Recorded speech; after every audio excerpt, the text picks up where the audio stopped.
Sir, एक पत्रकार की निर्मम हत्या कर दी गई है, क्या पूरा मामला है, वजह क्या रही है?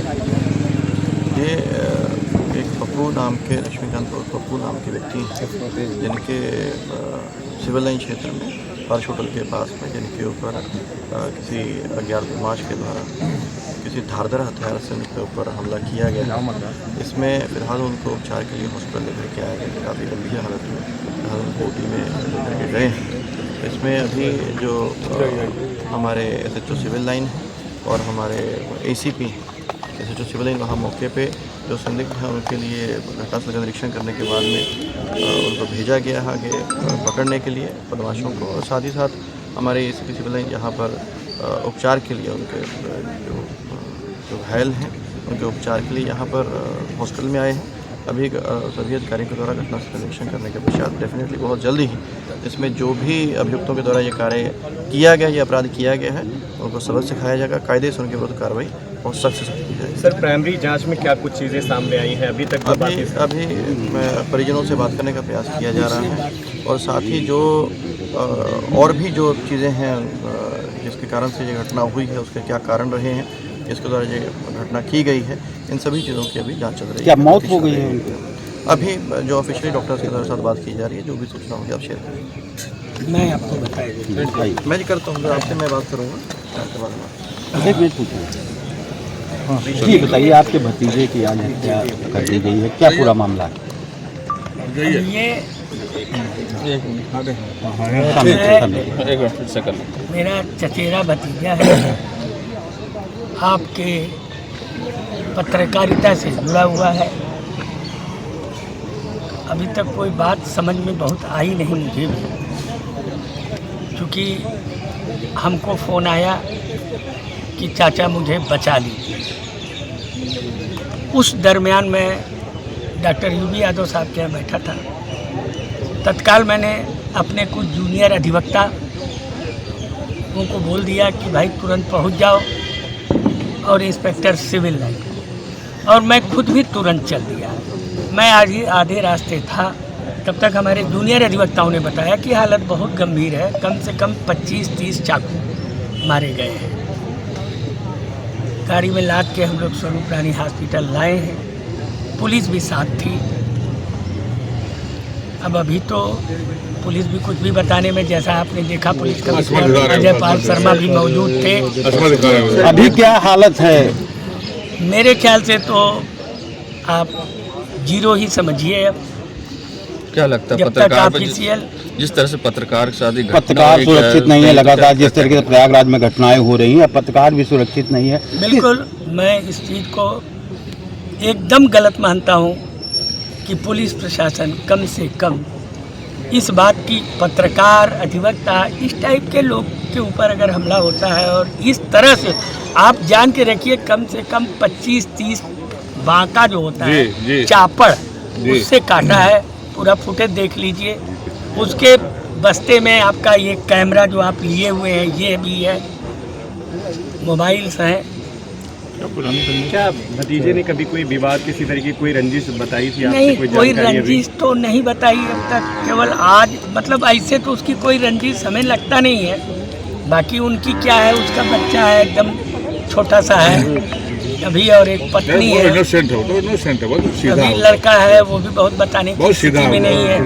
क्योंकि हम लोग भी भाई चाचा जरूर हैं, लेकिन अब आप भी जान रहे हैं, मैंने बोला पुलिस से आपकी वार्ता हुई है, पुलिस की तरफ से क्या कुछ आश्वासन मिला है? बहुत कुछ अंदरूनी तो मुझे भी अभी बहुत अवगत नहीं है, पुलिस लेकिन से बात हुई, उसमें क्या पुलिस से बात हुई है। पुलिस मुझसे ये कही है कि कुछ न कुछ क्लू मिला है।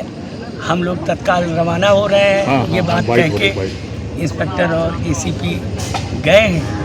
अब बाकी तो आपके पुलिस कमिश्नर आए ही थे। क्या मांग करते हैं आप? क्या मांग करते हैं? मेरा तो ये है कि भाई कम से कम एटलीस्ट जिसने ये घटना घटाई उसे तत्काल अरेस्ट किया जाए और फिर कानूनी कार्रवाई किया जाए। क्योंकि अभी तो फुटेज होगा, तमाम चीज़ें होंगी, उससे भी देख सकते हैं कि कौन आदमी चापड़ लेकर। किस तरीके से पत्रकार पर हमला हुआ है, ये जघन्य अपराध है। कानून प्रयागराज में जो आप देख रहे हैं, आप तो प्रयागराज की कानून व्यवस्था को क्या? मैं वकील भी हूँ, मैं इस हाईकोर्ट का महासचिव भी रहा हूँ, इस हाईकोर्ट का अध्यक्ष भी रहा हूँ। मैं हर चीज से अवगत हूँ। क्या रात में अब निकलना सुरक्षित रह गया है? काम हो बिल्कुल सकता है नहीं, रात में? बिल्कुल नहीं है, अगर ये स्थिति है तो बिल्कुल नहीं है। आप भी समझ ही रहे हैं कि बहुत कुछ अभी कहने की स्थिति में नहीं कुछ नहीं है, है। लेकिन जहाँ तक उसके स्थिति का बिल्कुल सवाल नहीं। है तो आप 0 मान के चलिए। थैंक यू भैया। Thank you. चाचा ये चाचा है और ये बेटा है। लिख लीजिए आराम से, ये चाचा है और ये बेटा है उनका। ये सब मोहल्ले के लोग हैं और घर परिवार के अपना अपना सब ये नहीं करना है, लोग करे पंचनामा कुछ, लेकिन एक मेरी ये कहने की स्थिति में तो हम नहीं हैं, लेकिन जो भी ये हुआ ये अत्यंत निंदनीय है, क्योंकि ये सिर्फ हत्या नहीं है। आपने देखा होगा चापड़ से कम 20-21 जगह मारा गया, जिससे हर अंग आधा कर। ये एक जघन्य अपराध है। मैं पुलिस कमिश्नर प्रयागराज से ये उम्मीद करता हूँ कि किसी प्रकार की झूठी बातें नैरेटिव बनाने की कोशिश न किया जाए, बल्कि सच्चाई को सामने लाया जाए। सुना है मैंने कि 1, 2, 3 पकड़े गए हैं, घायल भी हैं, तो इनकी पूरी जांच एकदम निष्पक्ष तरीके से हो। कोई मोटिव मालूम पड़ा कि आखिर इतनी अच्छी अभी आदमी को तक ऐसे क्यों मारा गया? यही तो अब तक हम लोगों को भी समझ में नहीं आया। जो कहानी नैरेटिव की जा रही जी बिल्कुल। उस कहानी से फिलहाल मैं एक अधिवक्ता होने के नाते जी बिल्कुल। और यूँ कह लीजिए मैं इस हाई कोर्ट का प्रतिनिधित्व भी कर चुका हूँ, यहाँ का महासचिव, यहाँ का प्रेसिडेंट रह चुका हूँ, तो मैं किसी नैरेटिव से प्रभावित नहीं होता। हम इनको अभी भी समय और वक्त देते हैं। हम अपनी डेड बॉडी को यहाँ से ले नहीं जाएंगे, क्योंकि उनके परिवार के जो सगे भाई बहन हैं वो अभी तक आ नहीं पाए हैं जी। वो यहीं रहेंगे। तब तक कमिश्नर प्रयागराज भली भांति अवगत हो लें जी कि अगर पूरी सच्चाई के साथ और ईमानदारी के साथ अगर पर्दाफाश नहीं करते हैं तो इसका गंभीर खामियाजा इन्हें भुगतना पड़ेगा। बस इससे ज़्यादा अभी कुछ सर वकील साहब, अशोक सिंह साहब, आप तो बार काउंसिल के अध्यक्ष रहे हैं हाई कोर्ट के। हाई कोर्ट बार है जी। ये बताइए साहब कि ये जो है अपराध जो है उत्तर प्रदेश में प्रयागराज में हम देख रहे हैं कि पिछले कई दिनों से दिन पर दिन ये अपराध बढ़ता जा रहा है, तो ये शासन और प्रशासन और जो पुलिस का इकबाल है और जो योगी जी का इकबाल है, उसको किस प्रकार से देखते हैं सर? अब अभी बहुत कुछ कहने की स्थिति में सिर्फ इसलिए नहीं हूँ जी। कि मैं भी सच्चाई जानना चाहता हूँ। जी जी क्योंकि ये कोई गैंगवार नहीं है, जी कोई अपराधियों का गैंगवार या युद्ध नहीं है। जी कहीं न कहीं ये पर्सनल मैटर्स हैं, तो इनको सच्चाई के साथ उजागर करें, जिससे हम लोगों को न्याय मिल सके।